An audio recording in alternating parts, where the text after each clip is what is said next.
Young and talented hero Teja Sajja హీరోగా talented దర్శకుడు ప్రశాంత్ వర్మ తెరకెక్కిస్తున్న అవైటెడ్ పాన్ ఇండియా చిత్రం హనుమాన్. మరి ఈ సినిమా అనౌన్స్ చేసిన నాటి నుంచి ఆ తర్వాత టీజర్ చూశాక ఒక్కసారిగా ఈ సినిమాపై భారీ హైప్ వరల్డ్ వైడ్ గా లేచింది. ఇక ఇప్పుడు ఎప్పుడెప్పుడా అని ఆసక్తిగా ఎదురుచూస్తున్న ట్రైలర్ కట్ ని అయితే చిత్ర యూనిట్ ఇప్పుడు రిలీజ్ చేశారు. బట్ మరి ఈ ట్రైలర్ మాత్రం మరో స్థాయిలో ఉందని చెప్పాలి. కొన్ని వీఎఫ్ఎక్స్ షాట్స్ మినహా దర్శకుడు ప్రశాంత్ వర్మ ఓ గ్రాండ్ ట్రీట్ ని అయితే ఇవ్వబోతున్నట్టుగా ఈ ట్రైలర్ చూశాక అనిపిస్తుంది. మెయిన్ గా స్టార్టింగ్ నుంచి ఎండింగ్ వరకు ఓ సూపర్ హీరో సినిమాని చూస్తున్న ఫీల్ ఇందులో కనిపిస్తుండగా వాటితో పాటుగా ఈ తరహా చిత్రాలకి కావాల్సిన గ్రాండియర్ ని కూడా పర్ఫెక్ట్ గా చూపించాడు. ఇక ఇందులో ఇతిహాసాన్ని మిక్స్ చేసి దానికి ఆధునిక ప్రపంచ సృజనాత్మకని జోడించడం ఆసక్తిగా ఉంది.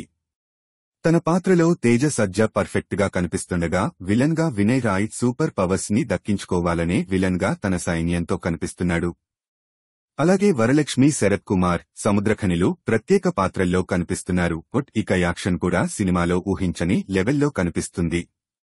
ఇంకా ట్రైలర్లో సినిమాటోగ్రఫీ కానీ ఆ బ్యాక్గ్రౌండ్ స్కోర్లు కానీ ఖచ్చితంగా సినిమాకి మేజర్ ప్లస్ అయ్యేలా ఉన్నాయి. ఇలా ఓవరాల్ గా మాత్రం ఈ జనవరి 12న Hanuman movie lovers grand treat ఇచ్చేలా ఉందని చెప్పాలి.